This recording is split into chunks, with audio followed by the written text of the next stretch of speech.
Thanks, Emma, and it's really great to be here at this Indiaspora event in Bangalore and to be speaking to all of you. And it's really wonderful 3 days that you're having here. So I'll talk about briefly about the work we have done in the past, which is what we call as digital public infrastructure, and then of course how does it lead to AI deployment. The idea of DPI was that if we can create open, interoperable public rails at population scale, then we can create a much more economically progressive society, a much more inclusive society. We can enable people to formalize and so on. So those are the kind of ideas. It began with Aadhaar, which I actually led the project, joining the government and working there for 5 years. And today Aadhaar has 1.4 billion people who have an Aadhaar, and thank you. And it's used about 80 million times a day. Somewhere somebody is doing an online authentication with Aadhaar. So that was the fundamental digital public infrastructure and a foundational infrastructure which was required because at that time, many people in India did not have any ID at all because when they were born, they did not have birth certificates, and not having an ID became an impediment for their life because they couldn't go anywhere, or they couldn't board a train, or they couldn't answer the cops, they couldn't get a job, and so on. So Aadhaar was essentially that foundational infrastructure which is used everywhere. Now, on top of that, we built the ability to link Aadhaar to the bank accounts, and we enabled instant bank account opening with something called Aadhaar eKYC, or Electronic Know Your Customer. And that led to the world's largest financial inclusion program, the Prime Minister's Jan Dhan Yojana program, which essentially got more people into the banking system in 9 years, what would normally have taken 45 years. So essentially able to accelerate financial inclusion, and a few 100 million people entered the banking system. And that laid the foundation for the world's largest direct benefit transfer, where money was directly transferred into people's accounts. And that changed the whole game of how money reaches people in a clean way, without any fraud, without any corruption, directly entering the bank account. And the same channel is used for remittances, when people come to the city and want to send money back to their family.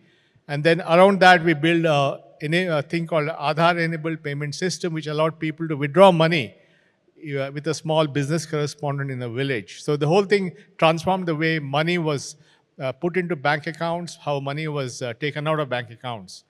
And then this whole Aadhaar system was done by an organization in the government called UIDAI, of which I was the chairman. Now, around the same time that UIDAI started in 2009, another organization was set up in India called NPCI, the National Payment Corporation of India, which is set up by the Reserve Bank to look at payments. And we worked together on doing all this Aadhaar bank accounts and KYC and so on. So I was also an advisor to NPCI, and we said if we are able to reach everybody has a bank account, everybody is able to withdraw money from the bank account, why should they even withdraw the money at all? Why can't they just pay from the mobile phone to somebody else? And that led to the birth of UPI.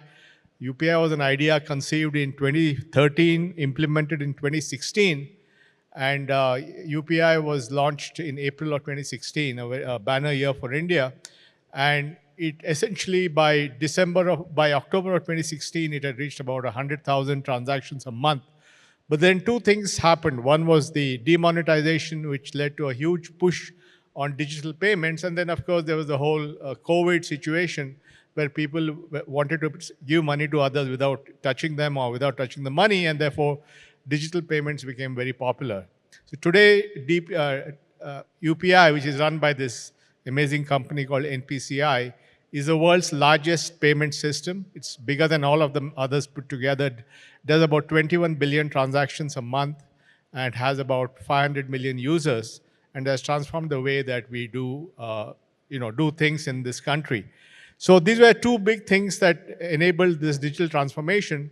And that was then further, we said, how do we, and a lot of other things were built. I mean, we're talking about DigiYatra. Many of you are using DigiYatra.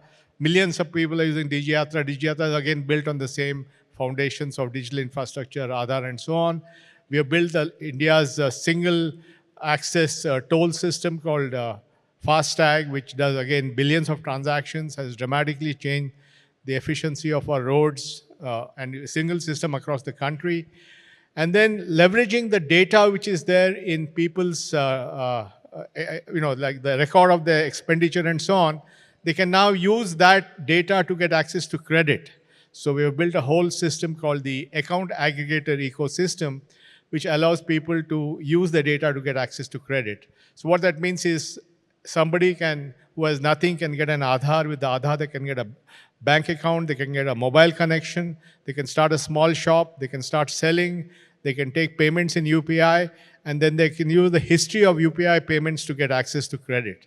So this is really like a whole sequence of things, and all at population scale. Idea is that if 1 billion people have access to all these things, that's how the country is going to be inclusive and so on. So this has been a very fundamental change that has happened over the last several years. And this idea of DPI has gone global. And we have a number of institutions today which are taking the DPI idea global. And our goal is to get to 50 countries in 5 years.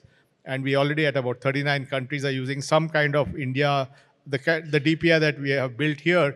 And we think that this will be a big thing. Just a few months back, we had a global DPI summit in Cape Town, where we had 1,200 delegates from 109 countries. So it's a global movement of implementing DPI. Now, what we learned from DPI is that it's all about diffusion. It's not about technology. Technology is there. How do you make it work? How do you change a society? How do you get people to adopt it? How do you make it frugal? How do you make it high volume, low cost? How do you get 1 billion people to use it? So those are the lessons that we learned in our DPI journey. And when the whole AI thing came along, and I know a lot of people have spoken about AI, but it's all about, again, about diffusion. How to make it work for people. Otherwise, it doesn't mean anything. How does it actually make a difference to people's lives? And in that area now, we are working in 3 areas. One is in language, because India is really, so many languages, 22 official languages, a few hundred dialects and languages. And that is actually an impediment, because if somebody is not able to use English and they only know their native language, they are not able to interact with the computer. So if you can actually crack language, you crack inclusion of a different kind. So a few years back, I funded a group at IIT Madras, AI for Bharat. Sudha is here, her husband was part of that. And the idea was that if we can make Indian language data available widely, then many people can build on top of that. And now that has actually been a foundation which also laid the thing for Bhashini, and now, Vivek and Pratyush have set up Sarvam, which has built India's first 100 billion parameter model and so on. So a lot of stuff on language, because if you can get language to work, and if you can get language to work in voice, where you can speak to the computer in your dialect or your mixture of Hindi, Tamil and English or whatever you do, then suddenly you've made computers accessible to 1 billion people. And that's the idea of using language in AI in language, simply to make it more accessible to everybody. Voice AI. So that's one big initiative we have. Another initiative is in education, and we have now 4 states trying to improve basic literacy and numeracy using AI. Because it's not about, for people who are already literate and numerate, they can use any smartphone app. But the big challenge is those are not even literate or numerate, and you have to get them into society by fixing basic literacy and numeracy. And we have a program called AXL, which is running in 4 states, and which is actually making a difference to the learning of children. So that's in education. And the big push we have is in agriculture, because India is again a country with a few 100 million farmers. And if you can make farmers more effective, if they can earn better money, they can plant newer crops, they can learn about sustainable planting and so on, then that's a big deal.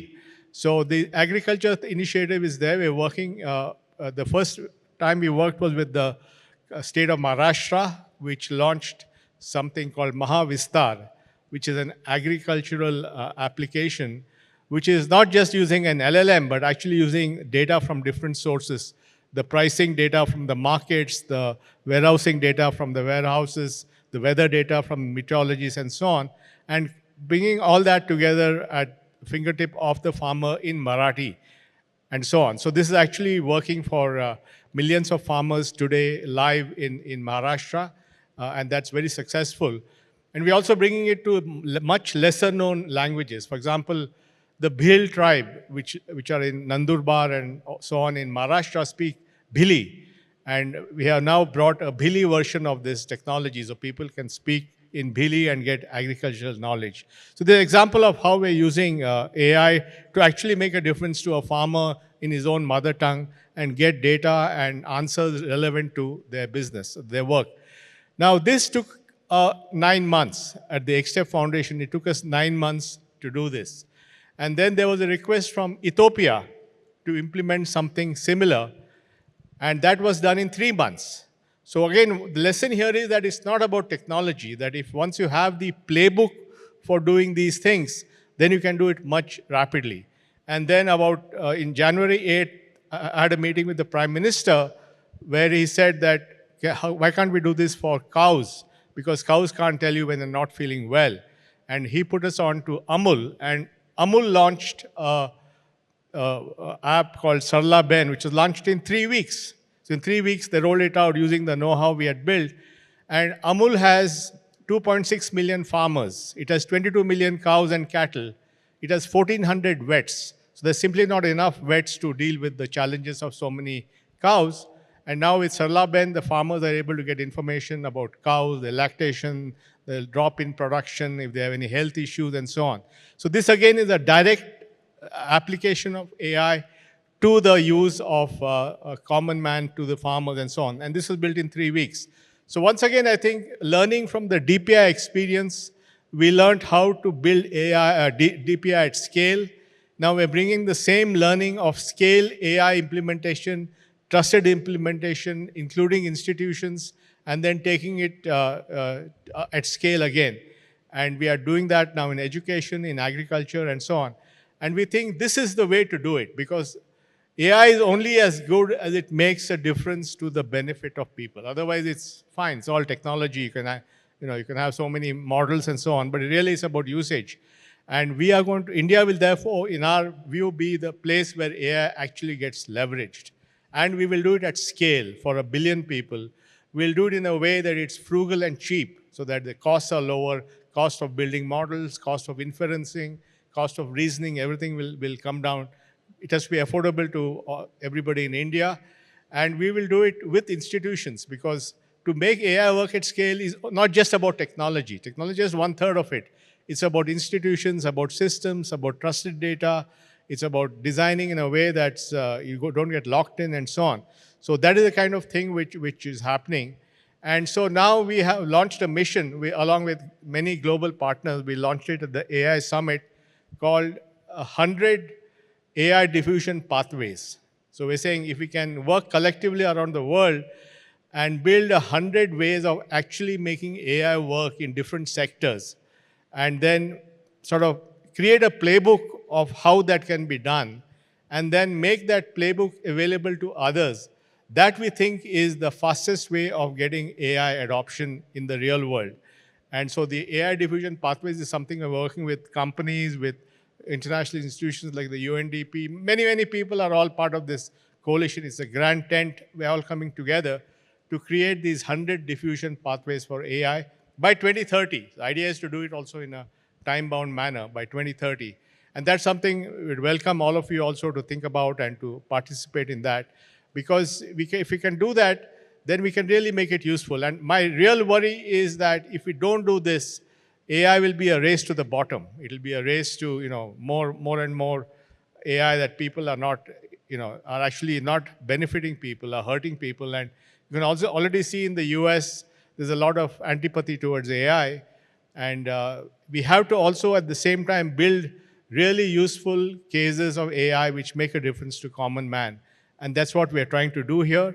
We are using our cumulative experience of building at scale, actually building it for 1 billion people, which has made a difference in people's lives, and bringing the same approach, the same diffusion techniques, the same trusted approach, the same attention to high volume, low cost transactions, and actually making a difference.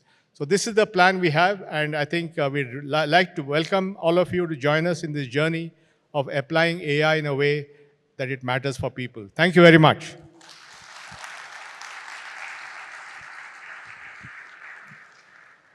Nandan, that was brilliant. We can't let you go without a couple of questions. Any questions for Nandan? Raise your hands. Yes, Shri? Oh, let's get a mic. Hi, Sri Srinivasan from New York. Can you talk about you were talking about the antipathy in the United States to AI, especially the data centers. What is the story of data centers in India, and how many do we need to make it work here?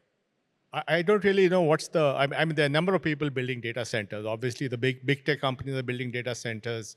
There are Indian companies called Yota and all who are building data centers. So I think there's a lot of things happening. I'm not really close to that because I'm really saying, okay, somebody will build the data centers.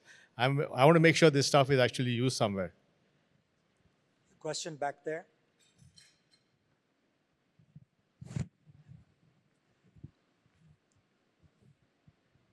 Thanks, Emar and Nandan. Nandan, Speak up. Samir Mehta from Madras. The US clearly doesn't trust its neighbors anymore. And doesn't trust its neighbors.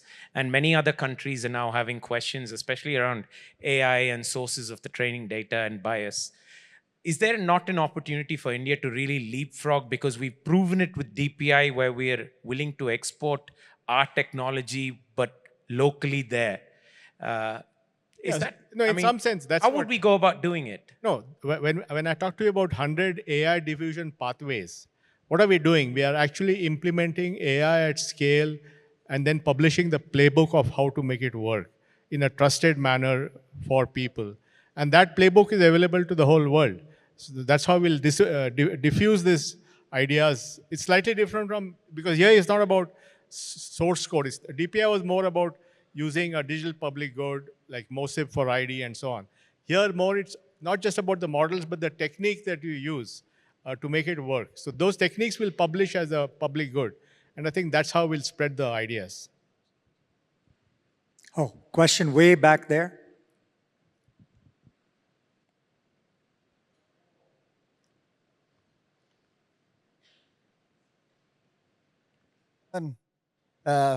You have always, in fact, the first time I've heard somebody actually say AI could be a race to the bottom, and if it is not useful for the people, then it's a lot of stuff about nothing.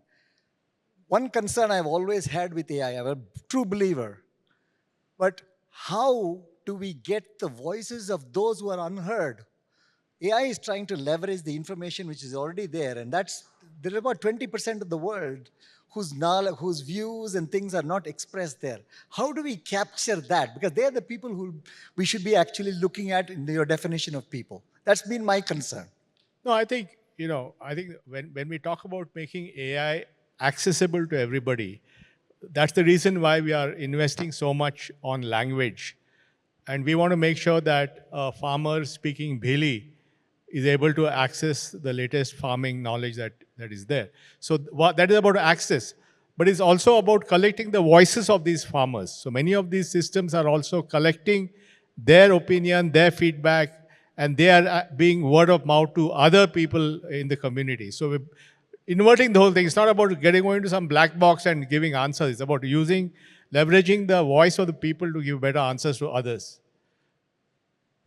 Question up front. We can do the back one, yeah. It's really solving at a population scale is the most amazing thing anybody has done, and thanks to you. Our country is currently facing the challenge of air quality, water quality. I mean, all lakes in Bangalore is contaminated. This is a very bad PR for the country. How do we solve this at a population scale? Any direction for entrepreneurs like us? I am a founder of a company called Fluxgen working in water sector.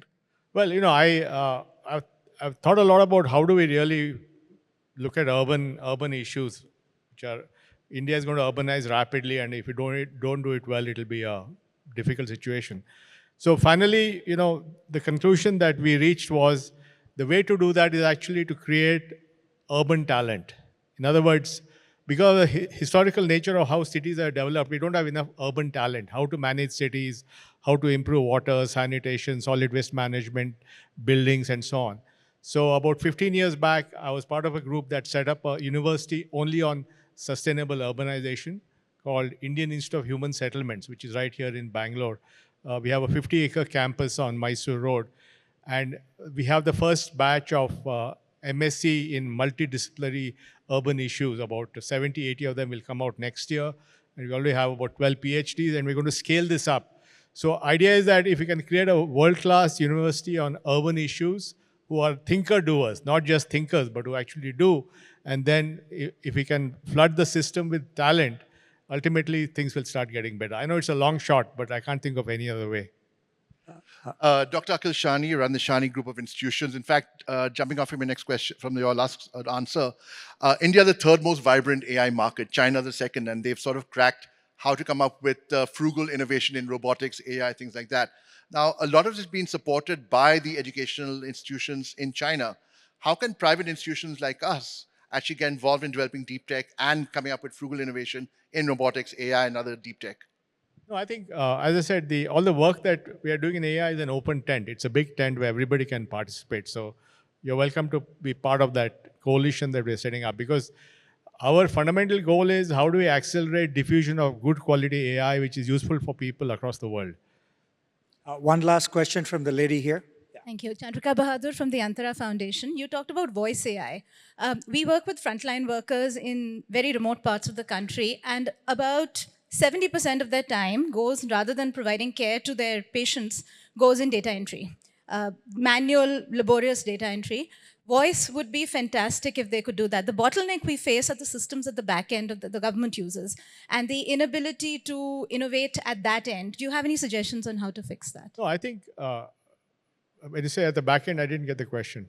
So the data entry that goes in is... No, now I think those are all getting sorted out. I think the ability to read handwritten data entry in any Indian language should be there. So you can just scan it, or you can speak to the computer. Yeah. So it's, actually another coalition we have called the Voice AI Coalition. We're bringing together providers of AI, data, everybody, to accelerate Indian language AI. Because we think that if Indian language AI becomes ubiquitous, we have solved half the problem. Yeah, one question quickly, sorry. Hi, Nandan. Okay, this is last Vishal, question. Yeah, Vishal from Goki. Recently, the whole question with Anthropic saying that the government should not be using AI for mass surveillance. And there's this whole discussion around how governments are going to responsibly use AI, especially when it's going to be deployed at a population scale. So have you thought about any guidelines or any guardrails which is going to give the citizens the confidence that this is truly going to be AI for good? Well, I think that's a larger issue than this. But I think what we are focusing on is saying, yes, there's a race to the bottom. There's the whole use of AI for surveillance. There's concern about AI's impact on, lives and so on. But if we can create a group of people who actually use AI for good and make a difference, that's the only actionable thing you can do. Otherwise, it just becomes talking, right? Thank you so much, Nandan. And hopefully your 50 number will be 100 by 2030 will be achieved. Thank you so much. Let's do one picture.